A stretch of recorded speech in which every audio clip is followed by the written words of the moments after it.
sommes ici à Mindoubé 1, Fin-Goudron, dans le 5e arrondissement de la commune de Libreville. Circuler sur cet axe routier devient un véritable casse-tête chinois pour les véhicules et même les piétons, au regard des fortes dégradations de cette voie. Vous-même, vous voyez comment on nage. Donc nos voitures sont obligées à chaque fois, après 2 jours, aller au garage changer les rotules. Le maire du 5e arrondissement passe par cette route tous les jours que Dieu fait. Mais on ne sait pas qu'est-ce qui se passe. Occasion pour les usagers et les habitants d'interpeller les autorités de cet état des faits. Je lance un cri d'alerte comme ça, un cri de détresse aux autorités compétentes afin qu'ils puissent avoir un regard sur nous la population qui subissons, sur nous l'avenir de demain. Même c'est un simple remblai. Ça pourra au moins améliorer déjà les conditions de la route. Un simple remblai. Il serait donc souhaitable que les autorités prennent cette situation à bras le corps afin de soulager les usagers et les populations de cette partie de la capitale Libreville. Sinistré depuis le 2 février 2023 aux environs de 13 heures au quartier d'Ibadiba dans le premier arrondissement de la commune d'Akanda après une grande averse, suivie de violents orages ayant emporté la toiture de la maison au passage et d'un éboulement causant ainsi des dégâts matériels aussi importants, la famille de Feu Massala vit toujours à la Belle Étoile, ce malgré les démarches entreprises auprès des autorités de la dite commune, dans un premier temps, de la sortir de cette situation. Nous avons été sinistrés par la pluie qui a enlevé complètement la toiture et il y a eu des éboulements de l'autre côté. Donc jusqu'à maintenant, la famille est partout. Vous avez vu même lorsque vous êtes arrivé, les gens sont en divagation, ils sont tous de partout parce que nous n'avons plus d'endroit où s'installer. Exposée à toutes les maladies et aux intempéries au quotidien, cette famille de 40 personnes lance un cri d'alarme et appelle à l'aide. Nous sommes vraiment abandonnés à nous-mêmes. Mais je demande l'aide au président de la République, Madame Sylvia Bongo, et les associations qui sont à Libreville, les députés. On a déposé les papiers, pas encore de suite. On a mis 2 dossiers, l'autre à la CNAM, GES, l'autre aux affaires étrangères, au ministère de l'Intérieur. Jusqu'à aujourd'hui, il n'y a pas encore de suite. Nous voulons l'aide. Qu'ils viennent nous aider. On n'a pas l'endroit à dormir. On dort partout à terre. Les pluies aussi embêtent là où nous sommes. Là où vous allez voir, là où on a filmé le canton là. On veut de l'aide. C'est dire que la famille de Feu Massala à Dibadiba a le regard fixé à l'horizon vers toutes les personnes de bonne foi qui peuvent la permettre dans les jours et pourquoi pas dans les semaines qui suivent d'avoir un logement décent. Plus rien ne va sur le plan social au Gabon au regard de multiples grèves enregistrées au sein des administrations ces dernières semaines. Après les agents de l'INFAS, l'ENSET, l'ENS et l'INJS qui réclament leur intégration à la fonction publique, ce jour le tour revient à ceux des ministères du pétrole, de l'économie et du budget d'emboîter le pas. Nous travaillons dans ces différents ministères depuis plus de 3 ans, 4 ans, 6 ans, 7 ans, 8 ans, 10 ans et plus de 15 ans pour certains. Nous n'avons pas été encore intégrés. Aujourd'hui, nous demandons nos intégrations au niveau de la fonction publique. Depuis mercredi, nous avons lancé une grève de la faim illimitée. Nous avons dans ce sens été reçus à l'Assemblée nationale. Hier, nous avons poursuivi cette grève de la faim au niveau d'Arombo, le ministère de l'économie.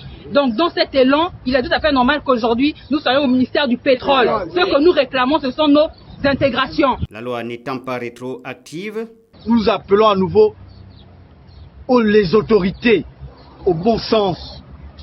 C'est des compatriotes qui sont là.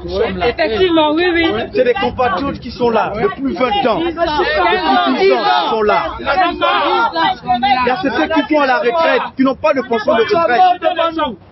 Parce que ne pas avoir sa pension de retraite, ne pas avoir son salaire, c'est empêcher quelqu'un de vivre. C'est empêcher quelqu'un de vivre. On n'a pas de vie. Ils n'ont pas de vie. À quel âge commenceront-ils à cotiser les cotisations? Quand on sait que la pension de retraite, la première variable du calcul de la pension de retraite, c'est le nombre d'annuités de cotisation.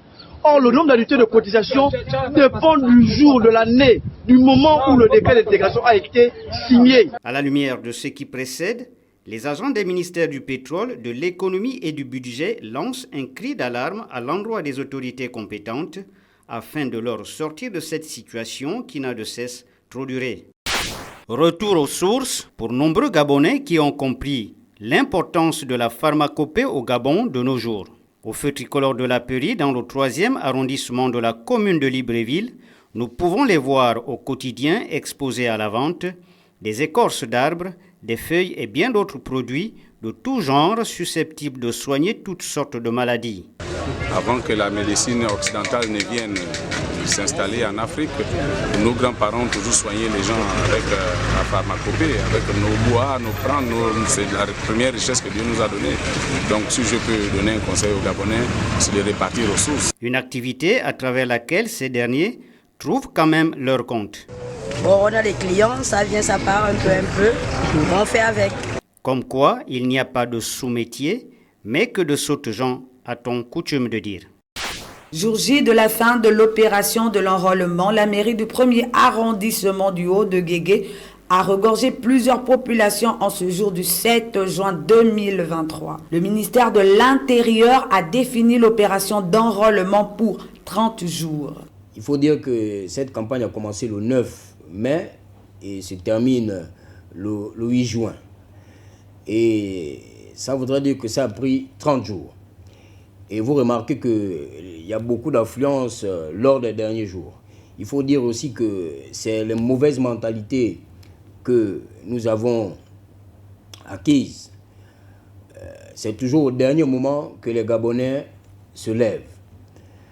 Bon, il faut aussi remarquer que les 30 jours sortent d'une concertation majorité-opposition.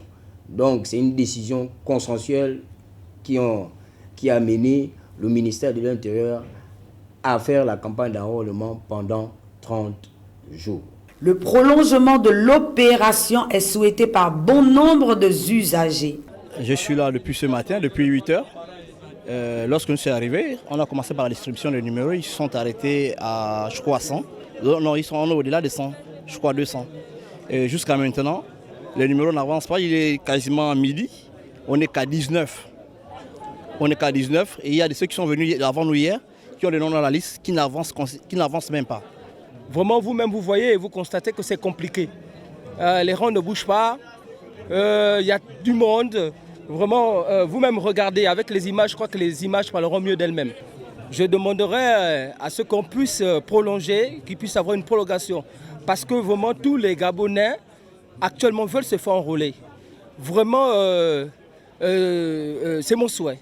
Les Gabonais rencontrent plusieurs difficultés à se faire enrôler dû au manque de carte d'identité nationale. Déjà, il faut souligner que autrefois, la date de l'enrôlement était prévue pour 45 jours. Mais cette année, elle a été faite pour 30 jours, ce qui ne donne pas la possibilité à tout le monde de pouvoir se faire enrôler. C'est d'un point. Et l'autre point, je pense que le gouvernement devait prolonger, ou du moins proroguer la date de l'enrôlement à, je veux dire, 1 mois encore, puisqu'on est à 2 mois des élections.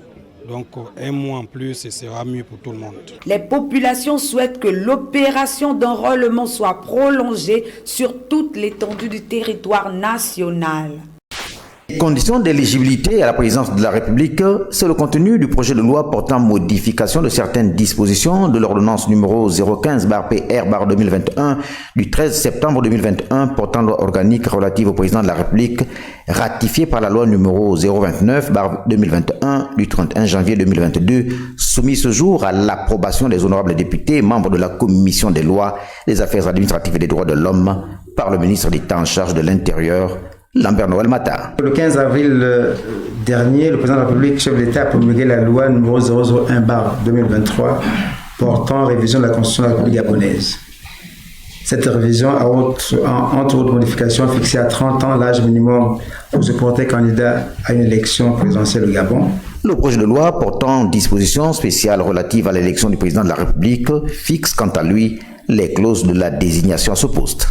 Pour éviter ainsi de tomber dans des confusions d'un corpus juridique inadapté, il y a lieu d'abroger toutes les modifications successives de la loi portant dispositions spéciales relatives à l'élection du président de la République afin de prendre une nouvelle loi inclusive de toutes les modifications antérieures. 2 autres textes ont été également soumis à l'approbation des honorables députés. Ce sont le projet de loi portant modification de certaines dispositions de la loi organique numéro 11/96 du 15 avril 1996 relative à l'élection des députés à l'Assemblée nationale qui stipule que les élections ont lieu 3 mois au moins et 6 mois au plus avant l'expiration des pouvoirs de l'Assemblée nationale et le scrutin est majoritaire, uninominal et à un tour, et le projet de loi portant modification de certaines dispositions de la loi numéro 17/96 du 15 avril 1996 portant dispositions spéciales relatives à l'élection des députés à l'Assemblée nationale, dont les dispositions des articles 14, 15 et 16 sont ainsi modifiées afin de se conformer au mode d'élection désormais fixé à un tour. Ces 4 textes à caractère électoral, pris en application des dispositions des articles 10 et 47 de la Constitution et conformément aux recommandations issues de la dernière concertation politique, ont été examinés séance tenante par les honorables députés. Urgence oblige. Donc imaginez-vous, promotion 2020, nous sortons depuis 2020, à ce jour, pas d'affectation, pas d'argent, et nous sommes chez nous, ça fait 3 ans. Donc nous perdons. Nous sommes en train de mourir à petit feu dans nos maisons. La preuve en est que nous, les promotionnaires 2020, nous avons déjà perdu plus de 10 personnes, 10 sages-femmes aujourd'hui, même pas recevoir leur dû.